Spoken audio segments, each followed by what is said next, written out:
Bonjour mes amis. Au cours des 2 dernières années, alors que la pandémie de Covid a fait le tour du monde, les gens sont devenus plus conscients de leur santé et ont recherché des moyens d'augmenter et de rester en bonne santé.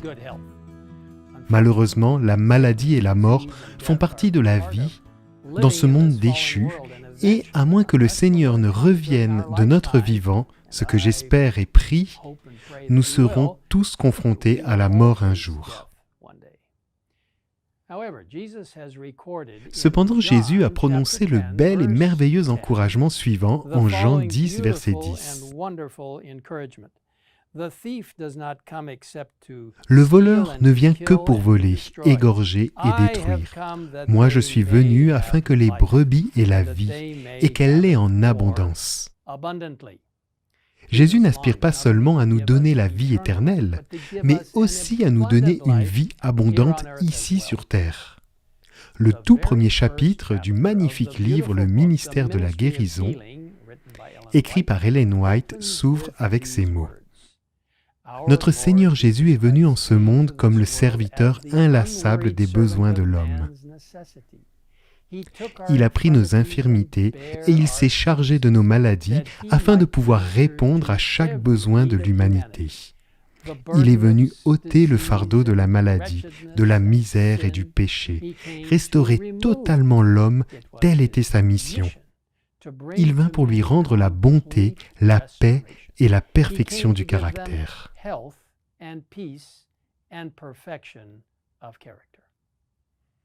Pendant son séjour sur terre, Jésus a guéri de nombreuses maladies et dans la Bible et dans l'esprit de prophétie, il nous a donné de nombreux conseils sur la manière de vivre en bonne santé.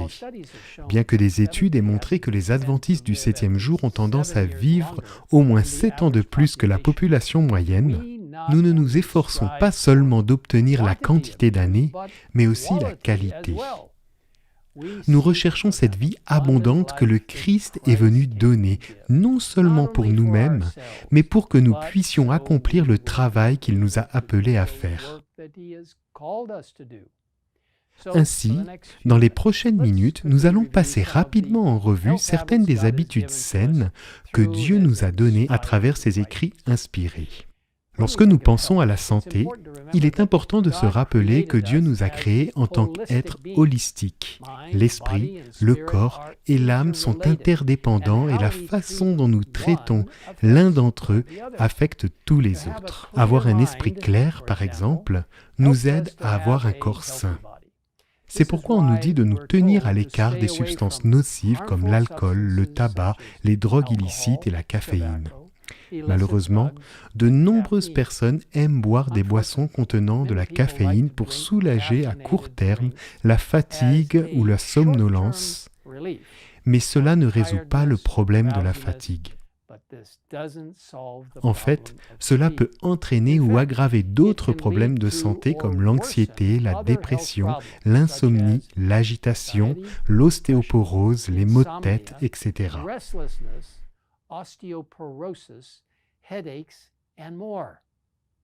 Plutôt que de boire des substances nocives, mieux vaut boire de l'eau fraîche et pure. Saviez-vous que l'eau représente environ 60 à 70% du poids de votre corps? Chaque système du corps dépend de l'eau. Il est donc important de boire beaucoup d'eau tout au long de la journée. La quantité idéale d'eau varie en fonction des circonstances individuelles telles que le poids, le niveau d'activité et le climat d'une personne. Cependant, une bonne règle à suivre est de boire 8 à 10 verres d'eau par jour.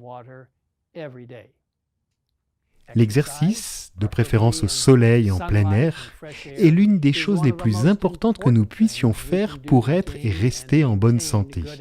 Parmi les nombreux bienfaits de l'exercice, on peut citer une diminution des risques de maladies coronariennes, d'accidents vasculaires cérébrales, d'hypertension artérielle, de diabète de type 2, une diminution du risque de cancer, une amélioration de la santé osseuse, une amélioration de la qualité du sommeil, une réduction des symptômes de dépression et une amélioration des fonctions cognitives, une amélioration du poids corporel, une peau saine, moins de grippe et de rhume, et bien plus encore.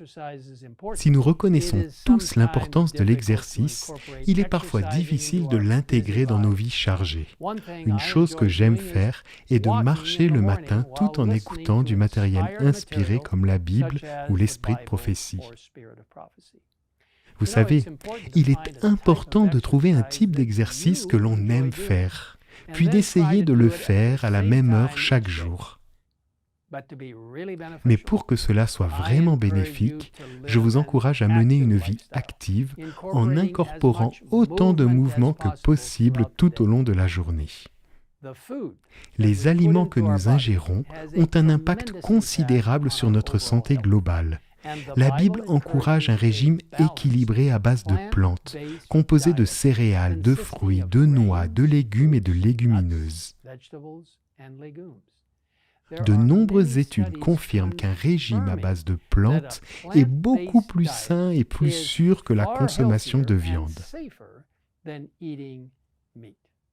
Voici quelques résultats de certaines études. Les végétariens ont 24% de risque en moins de mourir d'une maladie coronarienne par rapport aux non-végétariens. Une étude réalisée au Japon a montré que les femmes qui mangent de la viande tous les jours ont 8,5 fois plus de risque de développer un cancer du sein que celles qui en mangent rarement ou jamais. Des études menées en Angleterre et en Allemagne ont montré que les végétariens ont environ 40% moins de risque de développer un cancer que les personnes qui consomment de la viande. Les personnes qui mangent de la viande blanche, en particulier du poulet, ont environ 3 fois plus de risque de développer un cancer du côlon que les végétariens. Il n'est pas étonnant qu'Ellen White ait écrit, il y a plus de 100 ans, que beaucoup meurent de maladies dues entièrement à un régime carné sans que personne songe à incriminer ce dernier.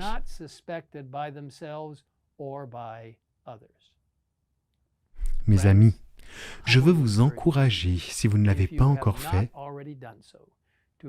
à envisager dans la prière l'adoption d'un régime végétarien sain et équilibré, et je tiens à ajouter que je l'ai suivi toute ma vie. De nombreuses ressources sont disponibles en ligne pour trouver de délicieuses recettes et des plans de menus, et je pense que vous serez surpris de voir à quel point vous vous sentirez bien. Se reposer suffisamment régulièrement est d'une importance vitale pour la santé. Les médecins recommandent un minimum de 7 à 9 heures de sommeil par nuit. Si nous ne nous reposons pas suffisamment, nous risquons d'être confrontés à toute une série de problèmes de santé, notamment l'obésité, le diabète, une baisse de la réponse du système immunitaire, des troubles de l'humeur, un risque plus élevé de blessures et une altération des fonctions mentales. Veillons donc à faire du sommeil une priorité. Et en plus d'un bon repos nocturne, il est également important de pratiquer le repos hebdomadaire que Dieu nous a donné avec le sabbat, le 7e jour. C'est un moment très spécial pour se reposer et se déconnecter du travail de la semaine, tout en adorant notre Créateur et en se rapprochant de nos amis et de notre famille. Prenez le temps de profiter du repos physique, mental, émotionnel et spirituel que Dieu nous accorde par le biais du sabbat. Et enfin, nous sommes invités à faire confiance à la puissance divine. Des études montrent que les personnes qui ont une relation forte avec Dieu sont moins stressées dans leur vie, ont une tension artérielle plus basse, un risque plus faible de maladies cardiaques et moins d'épisodes de dépression. Il n'est pas étonnant que Jésus nous invite en disant « Venez à moi, vous tous qui êtes fatigués et courbés sous un fardeau, et je vous donnerai du repos. Acceptez mes exigences et laissez-vous instruire par moi, car je suis doux et humble de cœur, et vous trouverez le repos pour votre âme. En effet, mes exigences sont bonnes et mon fardeau léger. » Mes amis, Jésus a prévu un moyen d'avoir une vie abondante ici sur terre et une merveilleuse éternité avec lui dans le futur. Je vous invite à revendiquer ses promesses et sa puissance en mettant en pratique ces merveilleux principes de santé que le Seigneur lui-même nous a fournis. Si vous souhaitez obtenir plus d'informations sur une vie saine, je vous invite à consulter le site adventiste.org/health. Dieu vous guidera alors que vous vivez physiquement une vie en rapport avec lui et spirituellement en réponse directe à sa direction de votre vie. Il nous a promis une vie abondante. Prions ensemble. Père Céleste, guide chacun d'entre nous alors que nous considérons ce beau principe de santé, afin de rester en bonne santé et fort, de garder un esprit en bon état, afin que nous puissions être en contact avec toi, afin que le Saint-Esprit puisse influencer les lobes frontaux de notre cerveau et nous guider dans toutes les décisions que nous devons prendre et dans nos relations avec les autres, en les aidant à connaître ce Dieu merveilleux et glorieux qui n'est pas seulement notre Créateur, mais aussi notre Sauveur, notre Rédempteur et notre Roi qui va bientôt revenir. Merci Seigneur de nous entendre dans cette prière et aide-nous à prendre au sérieux la merveilleuse promesse que tu veux nous donner une vie abondante dans tous les aspects physiques, mentaux, sociaux et spirituels.